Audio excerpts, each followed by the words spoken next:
Hello students, how are you? Good morning, good evening, good night.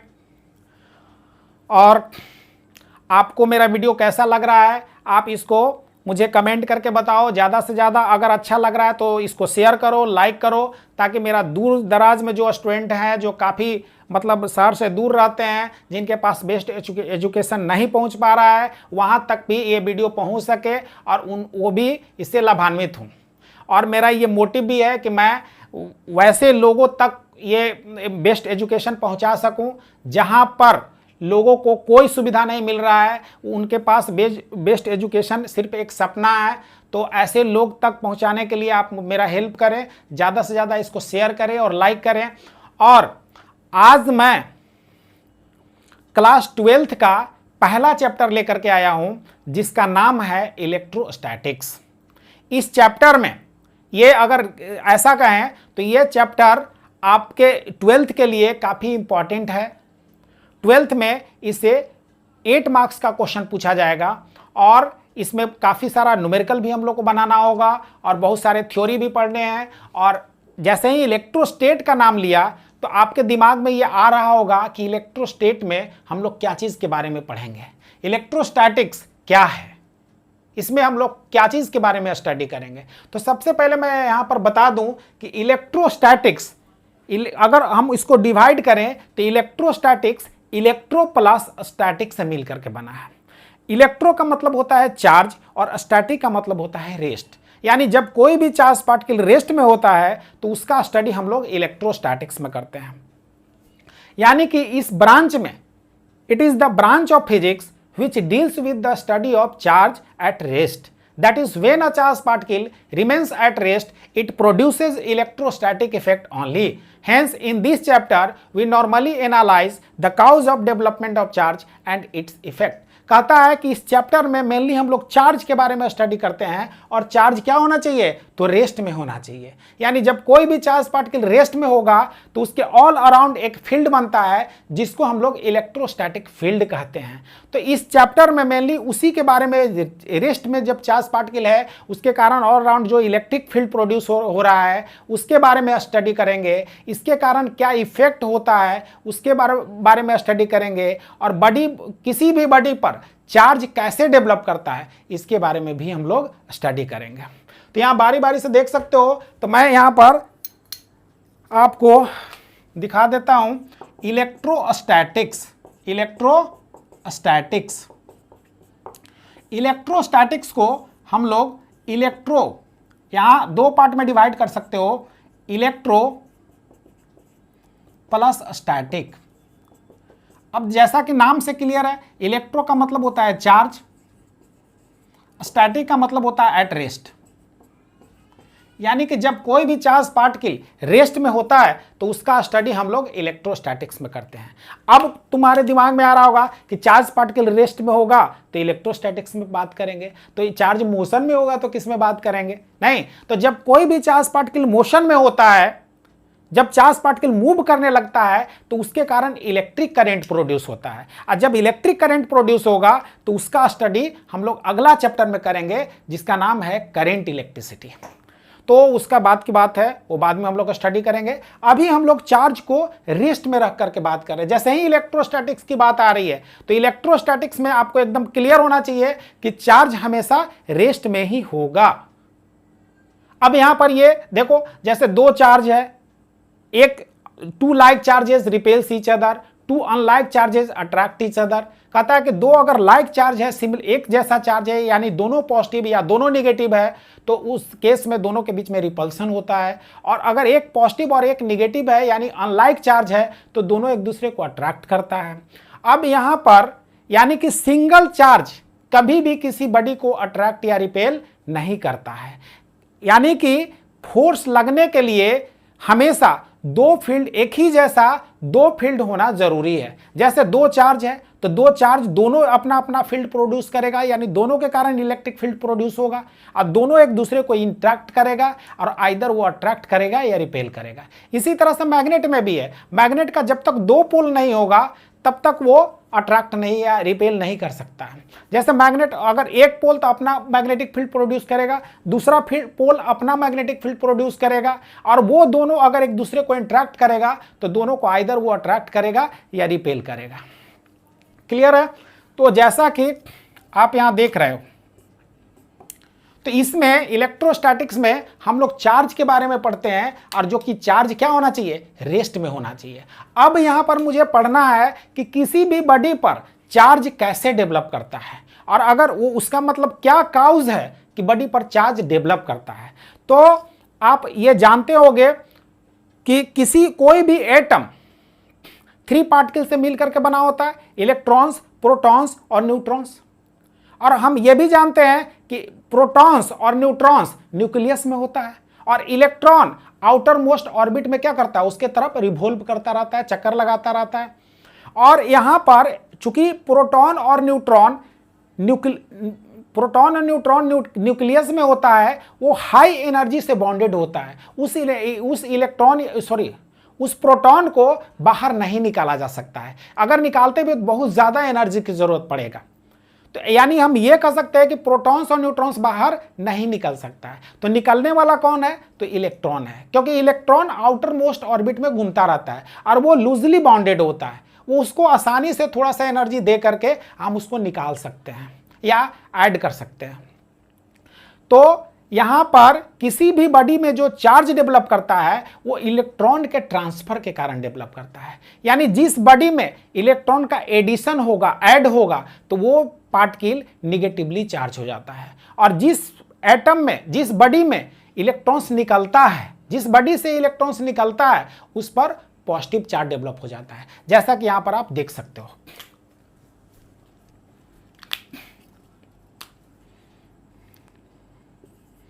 जैसे मैं example ले रहा हूं यहां पर सोडियम, यहां पर देख सकते हो सोडियम के पास इनिशियली इसके पास 11 प्रोटॉन था और 11 इलेक्ट्रॉन था। पॉजिटिव चार्ज है यानी प्रोटॉन है, और ये नेगेटिव चार्ज है यानी इलेक्ट्रॉन है, क्योंकि दोनों पर चार्ज, तो इलेक्ट्रॉन और प्रोटॉन पर चार्ज सेम ही होता है, सिर्फ मैग्नीट्यूड क्या होता है, अलग अलग होता है। और यहां पर मैं बता दूं कि एक इलेक्ट्रॉन का जो चार्ज होता है वो कितना होता है, तो 1.6 × 10⁻⁻19 कूलम। इलेक्ट्रॉन पर इतना नेगेटिव चार्ज होता है, और यही अगर प्रोटॉन की बात करें तो इतना पॉजिटिव चार्ज हो जाएगा। तो यहां देख सकते हो सोडियम है हमारे पास, सोडियम न्यूट्रल है। न्यूट्रल अगर स्टेज में है, इसका मतलब है कि नंबर ऑफ प्रोटॉन्स और नंबर ऑफ इलेक्ट्रॉन दोनों क्या है, इक्वल है, और दोनों का जो चार्ज है, चार्ज भी इक्वल है, इसलिए दोनों को एक दूसरे को कैंसिल आउट कर रहा है और वो न्यूट्रल है ना। यानी कि कोई भी एटम न्यूट्रल क्यों होता है, क्योंकि उसमें number of protons number of electrons के बराबर होता है, और दोनों पर चार्ज इक्वल और अपोजिट होता है, इसलिए दोनों चार्ज एक दूसरे को कैंसिल आउट करता है और नेट चार्ज इस पर 0 हो जाता है। यानी कि मैं ये कह सकता हूं कि किसी भी बॉडी पर ऑलरेडी पहले से चार्ज होता है, लेकिन वो पॉजिटिव और निगेटिव दोनों इक्वल अमाउंट में होता है, इसलिए वो न्यूट्रल दिखता है, यानी ऐसा दिखता है कि उसमें कोई चार्ज नहीं है। अब नेक्स्ट हम लोग आगे बढ़ रहे हैं कि किसी भी बॉडी पर चार्ज कैसे डेवलप करता है, और चार्ज डेवलप करता है तो किस पर पॉजिटिव डेवलप करेगा, किस पर निगेटिव डेवलप करेगा, तो वो सब हम लोग स्टडी कर रहे हैं। तो नेक्स्ट सोडियम, सपोज करो कि एक सोडियम है और इसमें से एक इलेक्ट्रॉन को मैं निकाल दिया। तो जैसे ही एक इलेक्ट्रॉन निकालोगे तो इसके पास प्रोटॉन की संख्या तो उतना ही रहेगा, क्योंकि प्रोटॉन न्यूक्लियस में होता है, ये बाहर नहीं निकल सकता है, लेकिन इलेक्ट्रॉन की संख्या अब 10 हो गया। अब यहां देख सकते हो 10 इलेक्ट्रॉन, 10 नेगेटिव चार्ज, 10 ही पॉजिटिव चार्ज को न्यूट्रलाइज कर सकता है, तो एक यहां पर पॉजिटिव चार्ज आपका बच जाता है, और यही पॉजिटिव चार्ज इस सोडियम पर डेवलप हो जाता है। यानी किसी भी बॉडी से अगर इलेक्ट्रॉन का रिमूव होता है, इलेक्ट्रॉन निकलता है, तो उस बॉडी पर पॉजिटिव चार्ज डेवलप होगा। ऐसे ही 2 अगर इलेक्ट्रॉन निकल गया तो 2 इलेक्ट्रॉन के बराबर पॉजिटिव चार्ज डेवलप कर जाएगा। क्लियर है? नेक्स्ट क्लोरीन के पास 17 इलेक्ट्रॉन है और साथ साथ 17 प्रोटॉन्स भी है। ये यहां देख रहे हो 17 इलेक्ट्रॉन और 17 प्रोटॉन्स और 17 इलेक्ट्रॉन्स है। अब सपोज करो कि इसमें एक इलेक्ट्रॉन को मैं ऐड कर दिया, तो जैसे ही एक इलेक्ट्रॉन को ऐड करोगे तो इसमें आपका निकल करके आ रहा है, यहाँ पर 17 पॉजिटिव चार्ज है बट 18 इलेक्ट्रॉन्स हो गया यहाँ पर। अब यहाँ पर देख सकते हो 17 पॉजिटिव चार्ज 17 प्रोटॉन्स सिर्फ 17 इलेक्ट्रॉन्स को ही न्यूट्रलाइज कर सकता है ना, लेकिन एक नेगेटिव चार्ज तो यहाँ पर ज़्यादा हो रहा है, तो यही एक नेगेटिव चार्ज इस क्लोरीन पर डेवलप हो जाता है। और मैं कह सकता हूँ कि ये किसी भी बॉडी पर नेगेटिव चार्ज डेवलप होता है due to addition of electron, यानी किसी भी बॉडी में जब इलेक्ट्रॉन का एडिशन होता है तो उस पर नेगेटिव चार्ज डेवलप करेगा, और जब इलेक्ट्रॉन का रिमूवल होता है, इलेक्ट्रॉन निकलता है, तो उस पर पॉजिटिव चार्ज डेवलप होता है। क्लियर है? नेक्स्ट, अब मैं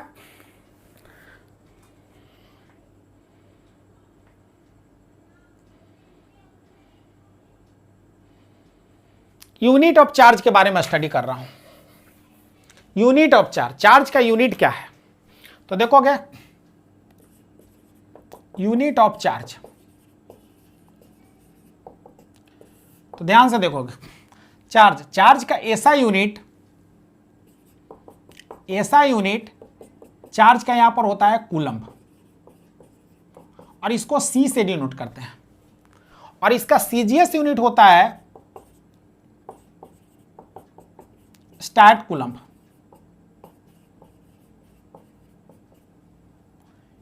इसको हम लोग ESU लिखते हैं। ये क्या है? तो इसको हम लोग पढ़ते हैं शॉर्ट में electrostatic unit of charge. This is, ये इसको हम लोग पढ़ते हैं इलेक्ट्रोस्टैटिक यूनिट ऑफ चार्ज। ये CGS यूनिट आपका हो रहा है। नेक्स्ट है अदर यूनिट, यानी एक बड़ा यूनिट है, ये दोनों से सबसे बड़ा यूनिट है ये अदर यूनिट, जिसको हम लोग बोलते हैं AB कूलम्ब। AB कूलम्ब मतलब EMU। दिस इज, इसका फुल फॉर्म होता है इलेक्ट्रोमैग्नेटिक यूनिट ऑफ चार्ज। क्या है? तो इलेक्ट्रोमैग्नेटिक यूनिट ऑफ चार्ज, ये इलेक्ट्रोमैग्नेटिक यूनिट ऑफ चार्ज है। अब नेक्स्ट, अब इसका हम लोग कन्वर्शन पढ़ेंगे। कन्वर्शन के बारे में पढ़ेंगे कि ये इस कन्वर्ट कैसे करते हैं। तो देखोगे यहां पर 1 कूलम्ब, हियर 1 कूलम्ब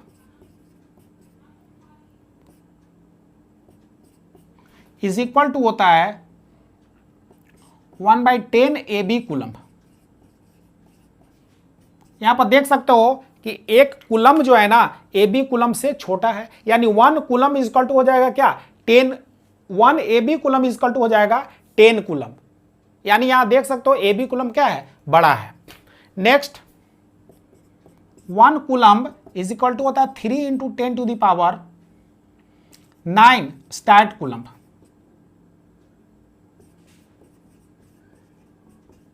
ये इतना स्टैट कूलम्ब होता है, ये भी आप याद रखोगे, ये काफ़ी इंपॉर्टेंट है, आपका यूज आ सकता है ये, तो आप इसको नोट कर सकते हो। नेक्स्ट,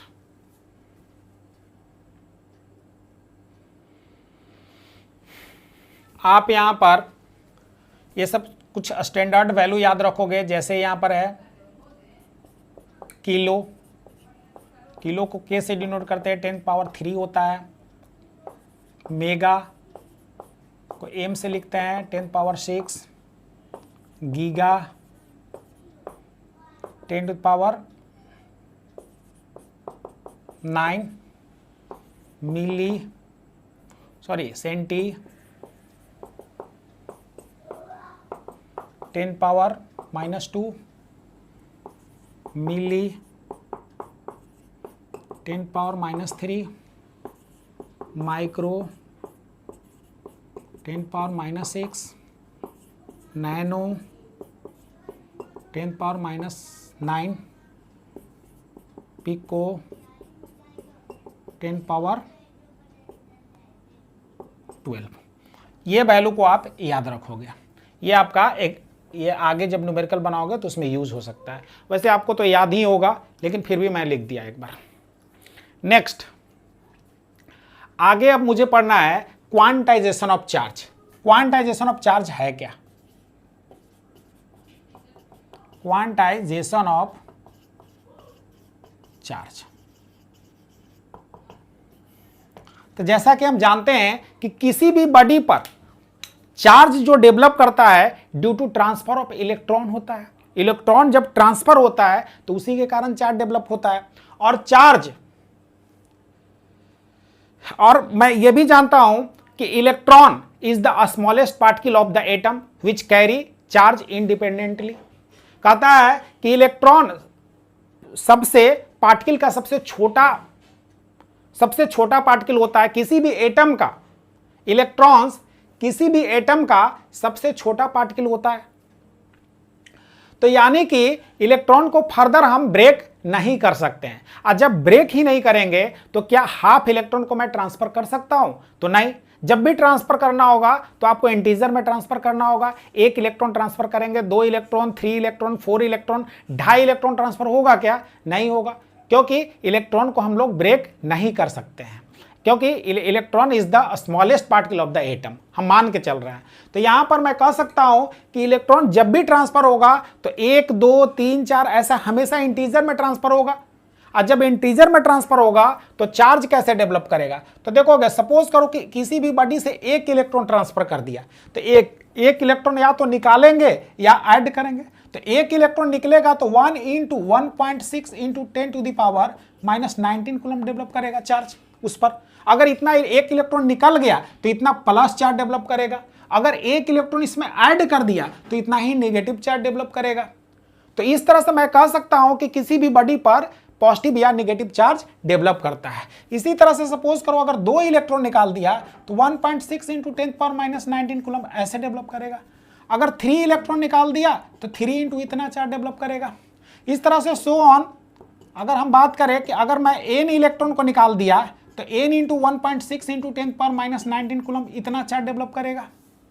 और ये डिपेंड करेगा, ये Q = यहां पर प्लस माइनस n दोनों लिख सकते हैं, क्योंकि अब ये यहां पर डिपेंड करता है कि इलेक्ट्रॉन को निकाला जा रहा है कि ऐड किया जा रहा है। अगर निकलेगा इलेक्ट्रॉन्स तो यहां पर पॉजिटिव चार्ज डेवलप होगा। अगर इलेक्ट्रॉन को ऐड किया जाएगा तो इस पर नेगेटिव चार्ज डेवलप होगा। इसीलिए यहां पर मैं प्लस माइनस दोनों लिख दिया हूं। वो डिपेंड करेगा सिचुएशन पर कि इलेक्ट्रॉन निकल रहा है कि ऐड किया जा रहा है। नेक्स्ट आगे वेयर यहां पर देख सकते हो n जो है ना, नंबर ऑफ इलेक्ट्रॉन्स ट्रांसफर्ड है। Electrons transferred which is always integer, जो कि हमेशा इंटीजर है, जैसे 1, 2, 3 ऐसे। और यहां पर E देख सकते हो, E जो है ना ये इलेक्ट्रॉनिक चार्ज है, मतलब 1 इलेक्ट्रॉन का चार्ज है और 1 इलेक्ट्रॉन का चार्ज होता है 10⁻⁻19 कूलम। तो इतना इस पर ये 1 इलेक्ट्रॉन का चार्ज है, इसी को इलेक्ट्रॉनिक चार्ज कहते हैं। इसको क्या बोलते हैं? Electronic charge.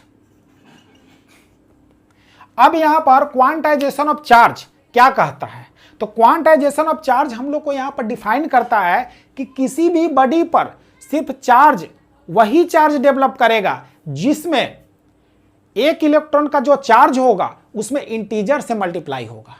सिर्फ वही चार्ज पॉसिबल होगा। जैसे 1 इलेक्ट्रॉन का चार्ज देखो, यहाँ इंटीजर 2 से मल्टीप्लाई है, यहाँ इंटीजर 3 से मल्टीप्लाई है। तो 1 इलेक्ट्रॉन के चार्ज में जो इंटीजर से मल्टीप्लाई होगा वही सिर्फ चार्ज किसी बॉडी पर पॉसिबल होगा। अदरवाइज अगर फ्रैक्शन से मल्टीप्लाई करेंगे तो वो चार्ज पॉसिबल नहीं होगा, क्योंकि फ्रैक्शन में हम इलेक्ट्रॉन को कभी नहीं निकाल सकते हैं। जैसे देखो इसी के बीच में 1 और 2 है, 1 और 2 के बीच में इसमें बहुत सारा है, जैसे 1.2 × 10 पावर इतना इंटू इतना चार्ज, 1.3 गुने इतना चार्ज, 1.4 गुने इतना चार्ज, यानी इसके बीच में बहुत सारा चार्ज है जो कि वो पॉसिबल नहीं है, क्योंकि 1.5 इलेक्ट्रॉन कभी भी बाहर हम लोग नहीं निकाल सकते हैं। यानी कि ये 1 इलेक्ट्रॉन का जो चार्ज है उसमें फ्रैक्शन से मल्टीप्लाई नहीं होना चाहिए। नेक्स्ट, ये आपका क्वांटाइजेशन ऑफ चार्ज निकल करके आ रहा है। यहां पर 1 इलेक्ट्रॉन का चार्ज आपका इतना है। नेक्स्ट, अब मैं एक क्वेश्चन दे रहा हूं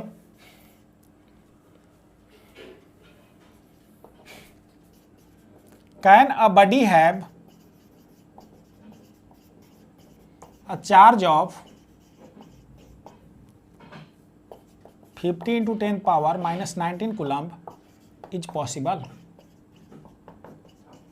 कह रहा है कि क्या किसी बडी पर 50 × 10⁻19 कूलम्ब इतना चार्ज पॉसिबल है। तो किसी भी चार्ज को पॉसिबल होने के लिए या नहीं होने के लिए मैं क्या करता हूं, सबसे पहले उसका n का वैल्यू निकालूंगा, नंबर ऑफ इलेक्ट्रॉन ट्रांसफर्ड। अगर number of electron transferred integer आ रहा है तो मैं बोल सकता हूं कि ये चार्ज पॉसिबल होगा। और अगर n का वैल्यू इंटीजर नहीं आ रहा है, फ्रैक्शन में आ रहा है, यानी कि ये चार्ज कभी भी पॉसिबल नहीं हो सकता है, क्योंकि फ्रैक्शन में हम इलेक्ट्रॉन को नहीं निकाल सकते हैं। तो देखोगे ध्यान से यहाँ पर Q = NE, यहाँ n निकाल लो तो Q/E।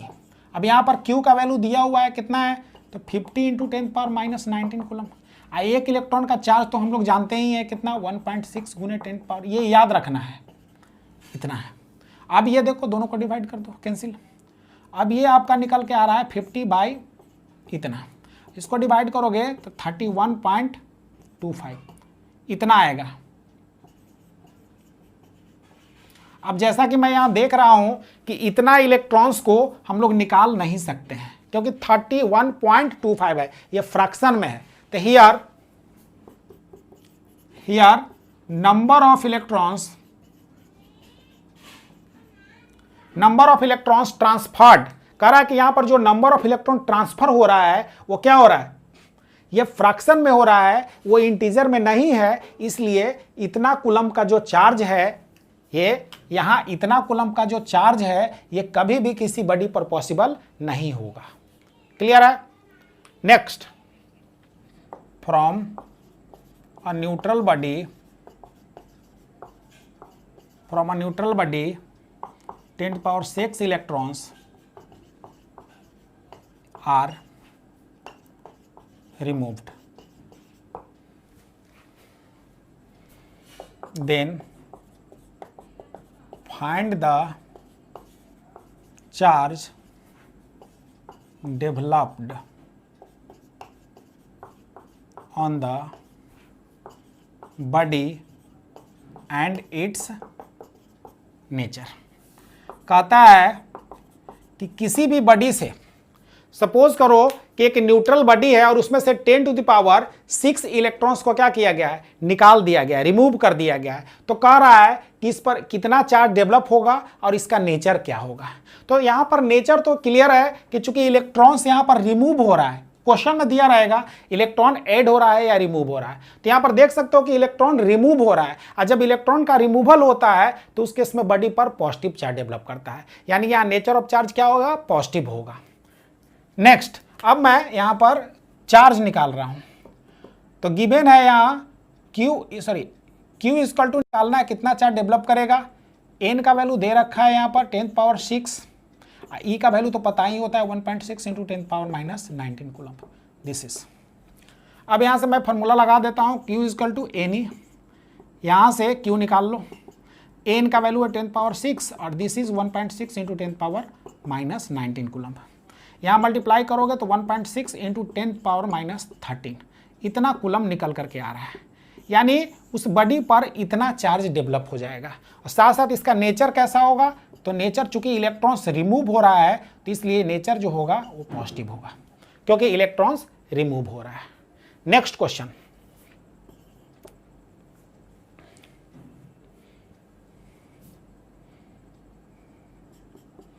How many electrons are transferred from a neutral body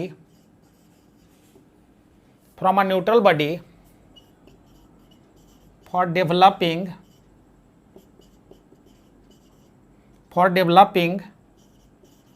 a charge of +1 coulomb. कहता है कि एक न्यूट्रल बॉडी से कितना इलेक्ट्रॉन्स को निकाल दिया जाए, एक न्यूट्रल बॉडी से कितना इलेक्ट्रॉन्स को निकाल दिया जाए कि ताकि उस पर +1 कूलम्ब का चार्ज डेवलप हो जाए। तो यहां पर ध्यान से देखोगे, सबसे पहले तो यहां पर Q दिया हुआ है +1 कूलम्ब। और एन का वैल्यू यहाँ पर पूछा जा रहा है कि एन कितना, नंबर ऑफ इलेक्ट्रॉन्स कितना निकाला जाए। ई का वैल्यू तो पहले से पता होता है 1.6 × 10⁻⁻19 कूलम। तो चलो यहाँ पर फॉर्मूला लगा देता हूँ। तो यहाँ पर देखो Q = NE, यहाँ से n निकाल लो, Q/E। यहाँ देख सकते हो 1 है और ई का वैल्यू 1.6 × 10⁻⁻19 कूलम। इसको सबको ऊपर करो तो यहाँ पर आप ला सकते हो, ऊपर में आ जाएगा 10/16 और ये 10⁻19। एक 0 इसको दे दो, यानी कि ये आपका निकल करके आ रहा है 100/16 × 10⁻18। अब ये इसको डिवाइड करके लिखोगे तो ये आंसर आपका निकल रहा है 6.25 × 10⁻18 इलेक्ट्रॉन्स।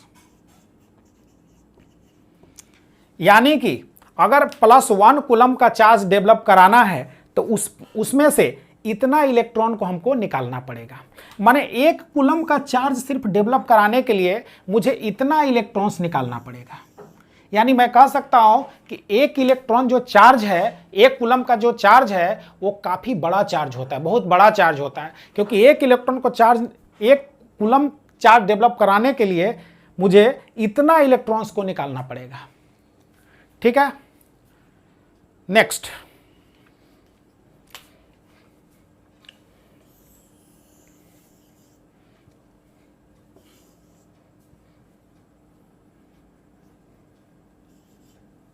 नेक्स्ट मैं क्वेश्चन लिख रहा हूं, find the total positive and negative charge present in 10 gram of H2O। कह रहा है कि 10 ग्राम H2O में टोटल कितना पॉजिटिव या नेगेटिव चार्ज होगा वो मुझे निकालना है। तो सबसे पहले ये ध्यान दोगे, मैं सबसे पहले इसका H2O का एटॉमिक मास लिखूंगा। तो H2, H हाइड्रोजन का एटॉमिक मास कितना होता है 1, और ये 2 हाइड्रोजन है तो 1 2 × 1 प्लस ऑक्सीजन का कितना होता है, तो ऑक्सीजन का 16 होता है। तो ये सब मिला करके टोटल इसका 18 ग्राम हो गया। यहां देख सकते हो 18 ग्राम। अब देखो 1 mole of H2O is equal to 18 gram, और इतना ग्राम में number of 1 mole of H2O यानी 18 ग्राम ऑफ H2O में, क्योंकि मोलिकुलर मास इसका इतना हो गया, यानी 18 ग्राम H2O में नंबर ऑफ H2O मोलिकुल्स कितना होगा। तो ये नंबर ऑफ मोलिकुल्स जो होगा यहां पर H2O का, वो आपका 6.022 ×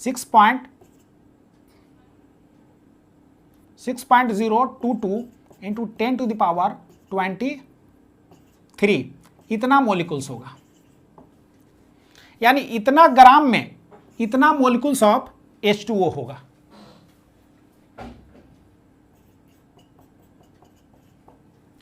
तो 1 ग्राम में और इतना मोलिकुल्स है, यानी कि तो 18 ग्राम H2O बराबर कितना, तो इसको मैं लिख सकता हूं 6.022 × 10⁻23, और ये मोल्स। ये अब यहां पर देख सकते हो कि एक मोलिकुल में H2O के एक मोलिकुल में यहां हाइड्रोजन का एटॉमिक नंबर कितना होता है 1, तो यहां पर 2 हाइड्रोजन है, यानी 2 इसमें इलेक्ट्रॉन है। हाइड्रोजन का एटॉमिक नंबर 1 है, यानी हाइड्रोजन में 1 इलेक्ट्रॉन और 1 प्रोटॉन होता है। तो यहां पर एक इलेक्ट्रॉन है, और ऐसा हाइड्रोजन 2 है, यानी इलेक्ट्रॉन की संख्या यहां कितना हो गया 2, अब प्लस ऑक्सीजन का एटॉमिक नंबर होता है 8, तो ये 8, यानी टोटल 8 इलेक्ट्रॉन्स जो हो गया एक मोलिकुल में वो कितना है 10 इलेक्ट्रॉन है, 10 इलेक्ट्रॉन है। अब देखो H2O के 1 मॉलिक्यूल में इतना इलेक्ट्रॉन्स है, तो इतना मॉलिक्यूल में कितना इलेक्ट्रॉन्स होगा, तो उसमें एक मॉलिक्यूल में जो इलेक्ट्रॉन्स है उससे यहां पर मल्टीप्लाई कर दूंगा, तो ये इतना इलेक्ट्रॉन्स निकल चुका है। यानी 18 ग्राम ऑफ H2O में इतना इलेक्ट्रॉन्स है, तो 1 ग्राम में कितना होगा,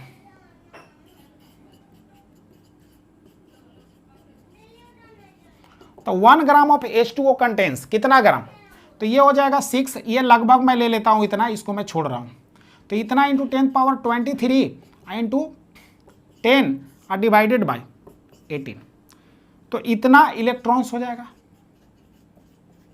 ऐसे। तो ये इतना इलेक्ट्रॉन्स आपका निकल चुका है। ये 1 ग्राम में इतना ये इलेक्ट्रॉन्स होगा, तो ये यहां पर मुझे पूछ रहा है कि 10 ग्राम ऑफ H2O में कितना इलेक्ट्रॉन्स होगा, तो इसलिए 10 ग्राम ऑफ H2O कंटेन्स कितना इलेक्ट्रॉन, तो 6 इंटू 10 पावर 24 इंटू 10 बाई 18, इतना 6 3 ऐसे कर दो, तो ये आ गया 10 पावर 25/3, इतना इलेक्ट्रॉन्स। तो इसलिए चार्ज कितना होगा, तो चार्ज के लिए ये n का वैल्यू निकल चुका है, तो n निकल चुका है, तो इसलिए चार्ज निकाल देते कि इसमें चार्ज कितना होगा, इतना ही, चूंकि इतना इलेक्ट्रॉन है तो इतना ही इसमें प्रोटॉन भी होगा, तो इलेक्ट्रॉन के कारण इतना ही नेगेटिव चार्ज होगा और प्रोटॉन के कारण इतना ही पॉजिटिव चार्ज होगा, और वो चार्ज निकालना है, तो नंबर ऑफ इलेक्ट्रॉन यहां पर दिया हुआ, तो n इंटू ई, तो यहां से चार्ज निकल चुका है, n का वैल्यू यहां से रख देंगे 10 पावर 25 डिवाइडेड बाई 3 इंटू ई का वैल्यू है 1.6 into 10 power -19 coulomb, this is. अब ये इतना कूलम का चार्ज आपका डेवलप हो जाएगा बॉडी पर, क्लियर है। नेक्स्ट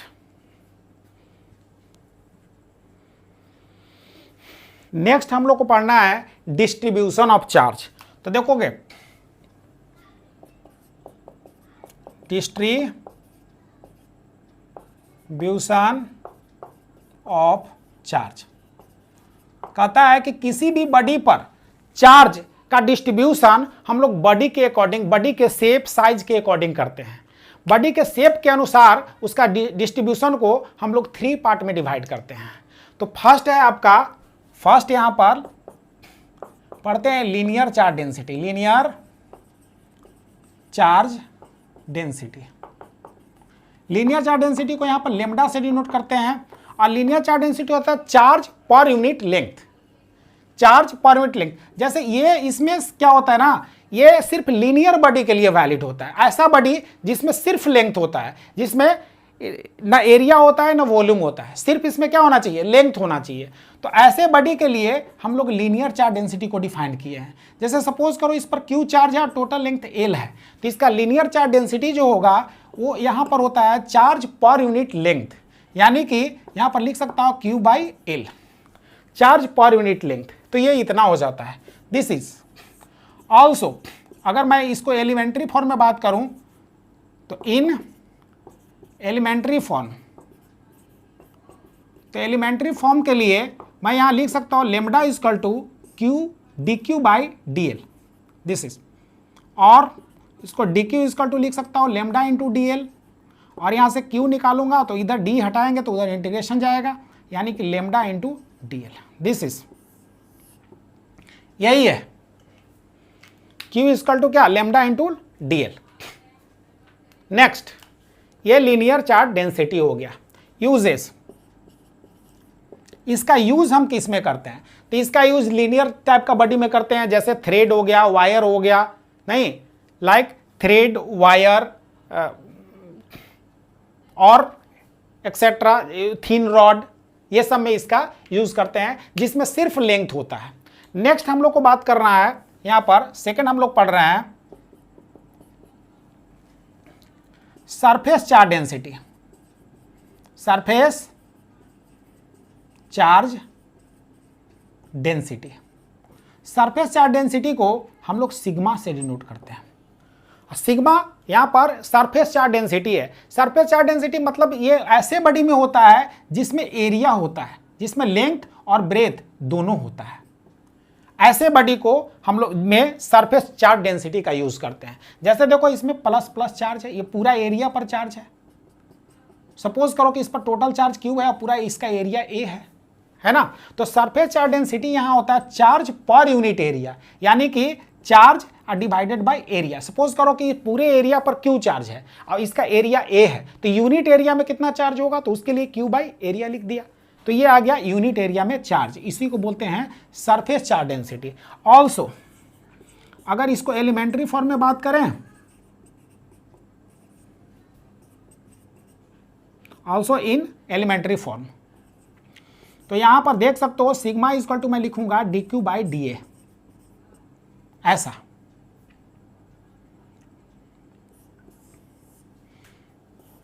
और इसको ऐसे लिख सकता है डी क्यू इक्वल टू क्या, सिग्मा इंटू डी ए, और इधर से डी हटाएंगे तो क्यू इक्वल टू उधर इंटीग्रेशन चला जाएगा C into sigma into D A. तो दिस इज, ये है surface charge density. Surface charge density में सिर्फ हम वैसे बॉडी में का यूज करते हैं जिसमें एरिया होता है, जैसे हो गया disc, plate, seat, charge seat जिसपे चार्ज दिया हुआ है, तो वो सब में हम लोग सरफेस चार्ज डेंसिटी का इस्तेमाल करते हैं।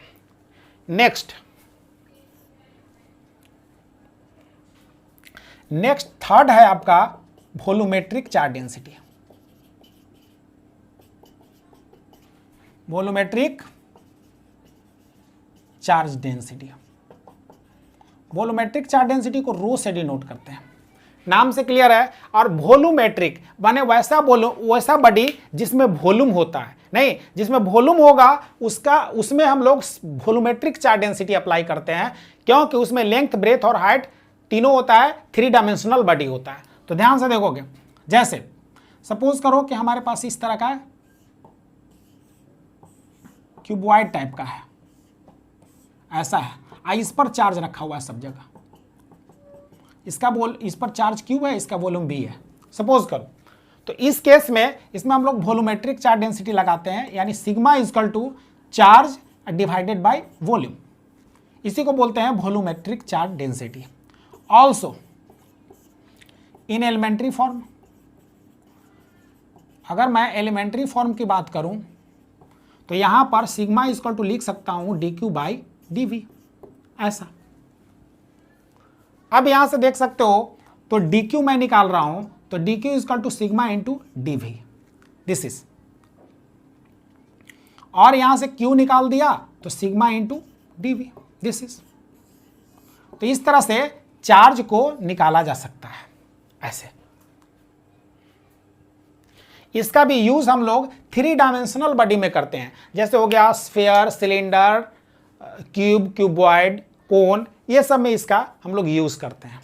तो ये आप देख सकते हो कि चार्ज का डिस्ट्रीब्यूशन हम लोग 3 टाइप में करते हैं, वो बॉडी के अकॉर्डिंग करते हैं, बॉडी के शेप और साइज के अकॉर्डिंग करते हैं।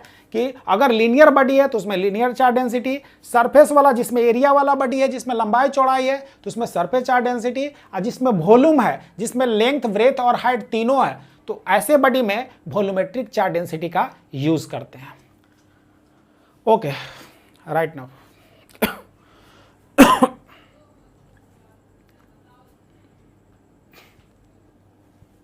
नेक्स्ट हम लोग पढ़ेंगे कूलम्ब्स लॉ।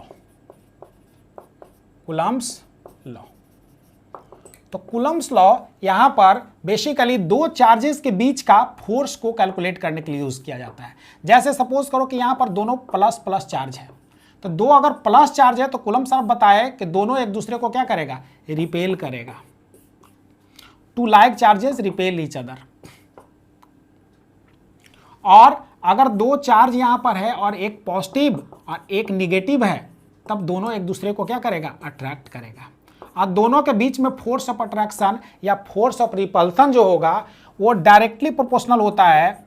कहता है कि ये 2 चार्ज है यहाँ पर, तो 2 या पॉजिटिव दोनों रिपेल कर रहा हो या अट्रैक्ट कर रहा हो, दोनों ही केस में जो फोर्स ऑफ अट्रैक्शन और रिपल्सन होता है वो दोनों चार्ज के मैग्नीट्यूड का प्रोडक्ट का प्रोपोर्शनल होता है। दोनों चार्ज के मैग्नीट्यूड के प्रोडक्ट का क्या होता है, प्रोपोर्शनल होता है। ये कूलम्ब्स लॉ फर्स्ट लॉ बताते हैं कि दोनों चार्ज का मैग्नीट्यूड के प्रोडक्ट का प्रोपोर्शनल होता है, और कहता है कि इसके बीच का जो फोर्स है वो दोनों के बीच के डिस्टेंस के स्क्वायर का इनवर्सली प्रोपोर्शनल होता है। और इस तरह से यहां पर आप देख सकते हो, दोनों को मैं अब ये कंबाइन करूंगा, combining first and second we get. अब दोनों को बारी बारी से मैं कंबाइन कर रहा हूं तो यहां पर आपका निकल करके आ रहा है ये Q1 into Q2 divided by r square, this is. और ये प्रोपोर्शनैलिटी के साइन को जब मैं हटाऊंगा तो यहां पर कोई कांस्टेंट देंगे के, तो ये हो गया Q1 Q2 डिवाइडेड बाई क्या, आर स्क्वायर। जहां पर यहां पर के जो है, वेयर के ये प्रोपोर्शनैलिटी कांस्टेंट है, प्रोपोर्शनैलिटी कांस्टेंट, ये प्रोपोर्शनैलिटी कांस्टेंट है। अब यहां पर देख सकते हो in CGS unit, CGS unit में इस के का जो वैल्यू है ना 1 होता है। तो यहां पर आपका निकल करके आ रहा है ये Q1 Q2 by r square ये। लेकिन ये सिर्फ सीजीएस में ये फार्मूला को मैं अप्लाई कर सकता हूं, यानी ये सीजीएस में यहां पर फोर्स डाइन में दिया हुआ होना चाहिए, या निकलेगा भी तो डाइन में निकलेगा। यहां चार्ज स्टैट कूलम में होना चाहिए और आर जो डिस्टेंस है वो सेंटीमीटर में होना चाहिए, तभी ये फार्मूला को हम अप्लाई कर सकते हैं। और नहीं तो अगर एसआई में दिया रहेगा तो फिर इन एसआई में के का वैल्यू अलग होता है, जैसा कि मैं दिखा रहा हूं। इन एसआई यूनिट, तो एसआई यूनिट में यहां के का वैल्यू होता है 1/4 पाई एप्सिलॉन मीडियम। अब यहां देख सकते हो एप्सिलॉन मीडियम है, और यहां इसको लिख सकता हूं 1/4 pi epsilon naught into epsilon R. चूंकि epsilon medium is equal to होता है epsilon naught into epsilon R, इतना होता है। तो ये एप्सिलॉन मीडियम के जगह पर इतना मैं रख दिया। अब यहां देख सकते हो फॉर एनी मीडियम, किसी भी मीडियम में अगर बात करें तो इसका फॉर्मूला हो जाएगा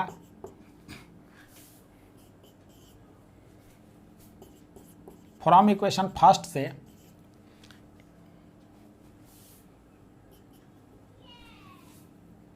यहां पर फ्रॉम इक्वेशन थर्ड से।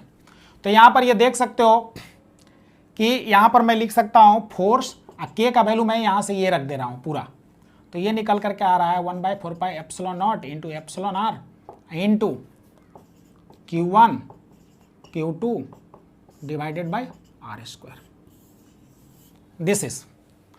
अब यहां से आप देख सकते हो ये इन फॉर एनी मीडियम, किसी भी मीडियम में ऐसा होता है।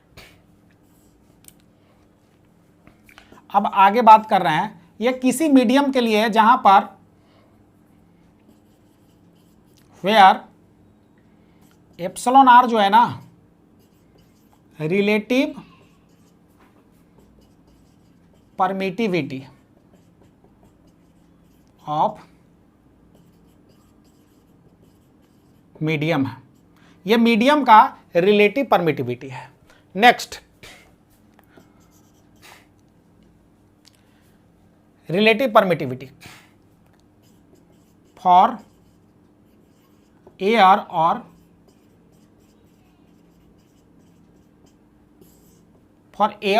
वैक्यूम, एयर और वैक्यूम के लिए, तो यहां पर एयर और वैक्यूम के लिए एप्सिलॉन आर का वैल्यू जो है ना वो 1 होता है। तो इसी में ये एयर के लिए तुम क्या करो, एप्सिलॉन आर का वैल्यू 1 रख दो। तो यहां पर फॉर्मूला निकल करके आपका आ रहा है 1/4 पाई एप्सिलॉन नॉट, और ये हो जाएगा Q1 Q2 divided by r square. यही आपका फॉर्मूला निकल करके आ रहा है, this is here 1/4 pi epsilon not जो है ना इसका वैल्यू होता है 9 × 10⁹ न्यूटन मीटर स्क्वायर पर कूलम्ब स्क्वायर, इतना होता है।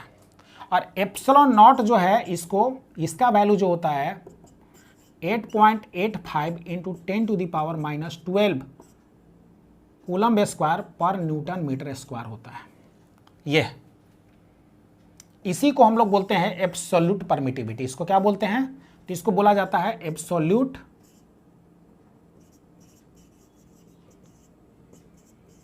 परमिटिविटी। ये एब्सोल्यूट परमिटिविटी इसको बोलते हैं। एब्सोल्यूट परमिटिविटी किसी भी मीडियम का एक प्रॉपर्टी होता है जिसमें ये इलेक्ट्रिक फील्ड लाइंस को कितना ये परमिट करता है उससे पास होने के लिए वो बताता है। तो ये एब्सोल्यूट परमिटिविटी यहां पर आप कह सकते हो परमिटिविटी ऑफ ये वैक्यूम है, वैक्यूम और एयर, ये इसी को एब्सोल्यूट परमिटिविटी कहते हैं। तो आप इसको नोट कर सकते हो।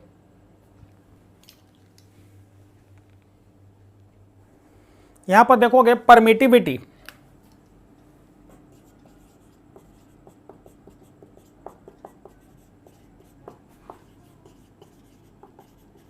Permittivity of medium, epsilon medium कहता है। परमिटिविटी ऑफ मीडियम क्या है? तो कहता है परमिटिविटी ऑफ मीडियम किसी भी मीडियम का प्रॉपर्टी होता है जो इलेक्ट्रिक फील्ड लाइंस को अब इस मीडियम से होकर के कितना अलाउ करता है इलेक्ट्रिक फील्ड लाइंस को पास होने के लिए, है ना। यानी कि अगर यूं कहें तो कह सकते हैं कि ये परमिटिविटी ऑफ मीडियम किसी भी मीडियम का एक प्रॉपर्टी होता है और वो बताता है कि वो इलेक्ट्रिक फील्ड लाइंस को पास होने के लिए कितना अलाउ कर रहा है ना। तो ये आपका मीडियम ऑफ परमिटिविटी कहलाता है। अब नेक्स्ट पढ़ेंगे हम लोग relative permittivity. Relative permittivity of medium, इसको एप्सिलॉन आर से लिखते हैं। तो रिलेटिव परमिटिविटी को हम लोग डिफाइन करते हैं permittivity of medium to the permittivity of vacuum. कहता है कि किसी भी मीडियम का जो परमिटिविटी होता है रिलेटिव टू क्या? Absolute permittivity. तो इस रेशियो को relative permittivity of medium to the permittivity of medium to the permittivity of vacuum और एयर, इस रेशियो को बोलते हैं रिलेटिव परमिटिविटी। और यहीं से आपका निकल करके आया था epsilon naught into epsilon r. यही फार्मूला जो मैं ऊपर यूज किया था वो ऐसे निकल करके आया था। तो आगे मैं चल रहा हूं, एक क्वेश्चन दे रहा हूं आप लोग को।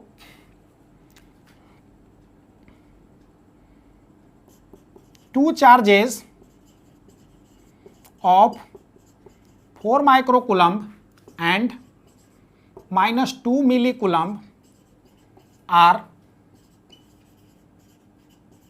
separated by distance 40 centimeter. Then find the electric force acting between them. अब यहां पर आप देख सकते हो कि यहां पर 2 चार्ज दिया हुआ है। जैसा कि यहां पर 2 चार्ज दिया है, एक है 4 माइक्रोकूलम्ब का प्लस चार्ज, कुछ नहीं है यानी प्लस चार्ज है, और यहां पर -2 मिलीकूलम्ब का माइनस चार्ज दिया गया। दोनों का बीच का डिस्टेंस जो है 40 सेंटीमीटर रखा गया है। तो कह रहा है कि दोनों के बीच में फोर्स कैसा लगेगा। तो चूंकि एक प्लस और एक माइनस चार्ज है तो दोनों एक दूसरे को अट्रैक्ट करेगा, तो ये फोर्स ऑफ अट्रैक्शन होगा इस केस में। अब फोर्स ऑफ अट्रैक्शन लगेगा, दोनों का बीच का डिस्टेंस भी मालूम है, तो यहां पर हम कह सकते हैं फोर्स इज इक्वल टू लिख सकते हैं K Q1 Q2 by r square. यहां आप K के जगह पर 1/4 एप्सिलॉन भी लिख सकते हो ऐसे। अब यहां पर फोर्स निकालना है तो इसका वैल्यू तो तुम जानते ही हो कितना होता है, 9 × 10⁻⁹। और ये Q1 चार्ज है, Q1 यहाँ पर मैग्नीट्यूड लिया गया यानी सिर्फ पॉजिटिव वैल्यू लेंगे। 4 माइक्रो का मतलब होता है 10⁻⁻⁶। फिर Q2 यहाँ पर मैग्नीट्यूड है तो माइनस जो है वो प्लस हो जाएगा यानी सिर्फ प्लस लेंगे, और मिली का मतलब होता है 10⁻³ यानी इतना कूलम्ब। डिवाइडेड बाय ये 40 सेंटीमीटर है तो इसको मीटर में चेंज करेंगे, क्योंकि सब ऊपर में देखो कूलम में दिया हुआ है चार्ज और ये सब एसआई में दिया हुआ है, तो नीचे सेंटीमीटर में है तो इसको भी मीटर में मैं चेंज करूंगा। तो ये हो जाएगा 4 का होल स्क्वायर, 100 से डिवाइड कर दिया। अब इसको सोल्व कर लोगे तो ये तुम्हारा आंसर आ जाएगा, इतना न्यूटन। ऐसे बना लोगे, ठीक है। Next, find the net force acting on charge Q0। ये Q0 चार्ज पर कितना फोर्स लगेगा वो मुझे निकालना है। तो सबसे पहले मैं क्या करूंगा, यहाँ पर क्वेश्चन देखोगे, एक यहाँ पर प्लस Q चार्ज दिया है, यहाँ पर माइनस Q चार्ज दिया है, यहाँ पर मिडिल में एक प्लस Q0 चार्ज को रखा गया है और यहाँ पर r/2 डिस्टेंस है, क्योंकि ये और ये दोनों इक्वल है। अब पूरे दोनों के बीच का डिस्टेंस यहाँ r दिया हुआ, ये सपोज करो O है, तो इधर भी r/2 हो जाएगा यहाँ से यहाँ तक दूरी। तो मुझे इस Q0 चार्ज पर नेट फोर्स निकालना है। तो सबसे पहले मुझे यह देखना है कि जैसे देखो यहाँ पर Q0 चार्ज पर फोर्स निकालना है, तो Q0 चार्ज को छोड़ करके हम बाकी देखेंगे कि इसके अलावा और यहाँ पर कितना चार्ज है। तो यहाँ पर देख रहे हैं 2 चार्ज और है, तो अब ये बारी बारी से इसके अलावा जो भी चार्ज है वो ये चार्ज इसको क्या करेगा, तो ये प्लस चार्ज है, ये प्लस चार्ज को रिपेल करेगा। तो यहाँ पर आप ये ऐसे लगा सकते हो F1 फोर्स, ये इसको F1 फोर्स से रिपेल करेगा। उसी तरह से ये निगेटिव चार्ज इसको क्या करेगा, तो ये निगेटिव चार्ज पॉजिटिव को अट्रैक्ट करेगा, तो यानी ये भी ये इधर फोर्स लगाएगा F2। अब यहाँ पर देख सकते हो दोनों फोर्स क्या है, सेम डायरेक्शन में है। तो यहाँ here F net force equal to, चूंकि दोनों सेम डायरेक्शन में है इसलिए दोनों को मैं क्या करूंगा, ऐड कर दूंगा। और यहां पर इसके कारण यहां पर फोर्स निकाल दो, तो यहां पर मैं लिख सकता हूं इसके कारण यहां पर फोर्स, तो ये हो जाएगा Q0 अब बाई क्या r/2 का होल स्क्वायर। फिर उसके कारण फोर्स यहां पर, तो इसका भी वही होगा Q0 बाई r/2 का होल स्क्वायर। क्योंकि यहां पर देखो ये नेगेटिव साइन है, लेकिन मैं फार्मूला में यहां नेगेटिव नहीं ले सकता हूं, क्योंकि यहां पर फार्मूला में होता है मैग्नीट्यूड ऑफ Q1 Q2। तो मैग्नीट्यूड लेंगे तो ये नेगेटिव चार्ज जो है वो भी क्या होगा, पॉजिटिव हो जाएगा, इसलिए मैं डायरेक्ट यहां पर पॉजिटिव लिख दिया। अब देखो दोनों तरफ से जो कैंसिल होने वाला है कैंसिल कर दो, ये कैंसिल, सॉरी नो। नेक्स्ट, ये अब ये देख सकते हो दोनों सेम है तो दोनों को ऐड कर दूंगा, तो ये हो जाएगा 2kQ0 बाई r/2 का होल स्क्वायर। इसको सोल्व करके लिख सकते हो, k का वैल्यू यहाँ रख दो, तो k का वैल्यू लिख सकते हो 1/4πε0 into 2kQ0 by r² divided by 4। ये 4 ऊपर जाएगा या 4 ये दोनों कैंसिल हो सकता है, तो ये आपका निकल कर आ रहा है Q0 by πε0, this is r²। ये आपका नेट फोर्स निकल चुका है, क्लियर है। तो ऐसे आप निकाल सकते हो। नेक्स्ट आपको अगला क्वेश्चन पढ़ना है, find the net force acting on charge Q0। जैसा कि आप फिगर में देख सकते हो, ये यहां पर एक प्लस Q चार्ज है और यहां पर एक माइनस Q चार्ज है और this is plus Q0 charge. अब यहां पर देख सकते हो ये प्रत्येक, ये इक्विलेटरल ट्रायंगल है, यानी प्रत्येक साइड का यहां पर एंगल कितना है, सॉरी डिस्टेंस AA है। अब सपोज करो ये प्लस चार्ज, मुझे यहां पर फोर्स निकालना है, तो यहां पर फोर्स निकालने के लिए इसके अलावा देखेंगे कि और कितना चार्ज है, तो यहां पर 2 चार्ज है। ये दोनों चार्ज बारी बारी से इसको क्या कर रहा है, तो यहां पर देख रहा हो ये प्लस चार्ज इसको क्या, पॉजिटिव चार्ज को क्या करेगा, उसी के लाइन में ये इधर रिपेल करेगा, तो F1 फोर्स इधर लग गया। फिर देखो ये निगेटिव चार्ज है, तो ये पॉजिटिव चार्ज को क्या करेगा, तो अट्रैक्ट करेगा, तो ये F2 आ गया आपका इधर। अब यहां पर देखो इस चार्ज पर 2 फोर्स लग रहा है, F1 और F2। अब यहां पर ये चूंकि इक्विलेटरल ट्रायंगल है, तो ये प्रत्येक एंगल कितना होगा, 60 डिग्री होगा, तो ये इधर वाला एंगल आपका निकल करके आ रहा है 120 डिग्री। तो ये दोनों का रिजल्टेंट अगर निकालते हैं तो इधर से F नेट निकलेगा अब ये एफ नेट निकालूंगा यहां पर। तो हियर सबसे पहले मैं इसके कारण यहां पर फोर्स और इसके कारण फोर्स निकालूंगा।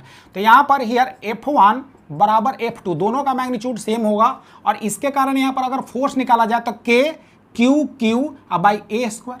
तो यहां पर लिखूंगा K Q Q by Q not by A square. इसी तरह इसके कारण भी मैं अगर यहां निकालता हूं तो वो फॉर्मूला हो जाएगा K क्यू, चूंकि निगेटिव तो लेंगे नहीं, पॉजिटिव कर देंगे, तो K Q Q not by A square, यानी दोनों F1 और F2 दोनों इक्वल होगा। तो यहां पर आपका ये देख सकते हो निकल करके आ रहा है F1 F2। अब मैं वहां पर नेट फोर्स निकालने जा रहा हूं ये P पॉइंट पर। तो इसलिए F नेट, तो F नेट यहां पर दोनों के बीच में एंगल है, तो इसको लिख सकते हैं ऐसे F1 प्लस F2। और चूंकि इसका जब मैग्नीट्यूड लिखूंगा तो मैग्नीट्यूड के लिए वेक्टर सम, तो ए वेक्टर प्लस बी वेक्टर होता है, तो उसका मैग्नीट्यूड जब निकालते हैं और दोनों के बीच में एंगल अगर पता है तो ये होता है F1 square plus F2 square plus 2F1 F2 into cos theta. तो कॉस थीटा, थीटा यहाँ पर कितना है, दोनों के बीच का एंगल दिया हुआ है, F1 और F2 के बीच का एंगल कितना है, तो 120 डिग्री है, ऐसे लिख सकते हो। और यहाँ पर हम कह सकते हैं F1 और F2, चूंकि दोनों बराबर है तो जहां पर F2 है वहां पर मैं F1 लिख रहा हूं, तो ये F1 हो जाएगा, तो F1 स्क्वायर यानी 2F1 स्क्वायर, और फिर देखो 2F1, इसको भी F1 कर दिया, तो ये हो जाएगा 2F1 square into cos 120 degree का मतलब होता है -1/2। अब यहां से देख सकते हो ये 2 कैंसिल हो जाएगा, ये अब ये कैंसिल कर दिया, तो ये निकल करके आ रहा है F1 स्क्वायर, और ये माइनस F1 स्क्वायर बाहर निकलेगा, तो ये आएगा F1 स्क्वायर, और दिस इज F1।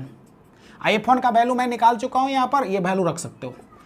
तो ये आपका निकल करके आ रहा है K Q Q not by A square. K का वैल्यू आप रख सकते हो।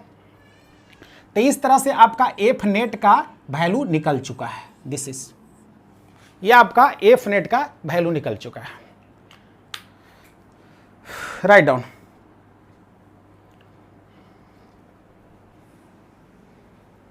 Next question.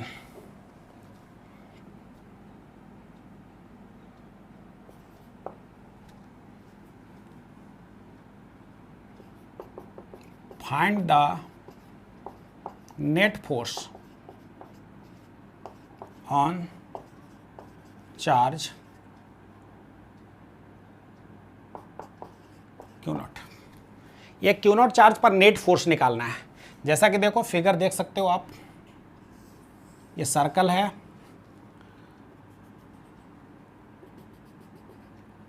यहाँ पर ये प्लस Q नॉट चार्ज रखा गया है, और ये प्रत्येक कॉर्नर पर, जैसा कि ये प्लस Q चार्ज रखा गया है, प्लस Q माइनस Q, और यहाँ पर माइनस Q चार्ज रखा गया है। तो यहाँ और इसका रेडियस R है। तो यहाँ पर पूछा जा रहा है कि इस पर ये जो बीच में प्लस Q नॉट चार्ज दिया गया है उस पर नेट फोर्स कितना लगेगा। तो सपोज करो जैसा कि आप देख सकते हो ये प्लस चार्ज इसको क्या करेगा, प्लस को रिपेल करेगा, तो इधर फोर्स एक लगाएगा F। फिर देखो ये निगेटिव चार्ज इसको क्या करेगा, पॉजिटिव चार्ज को तो अट्रैक्ट करेगा, तो ये भी एक इधर फोर्स लगाएगा F।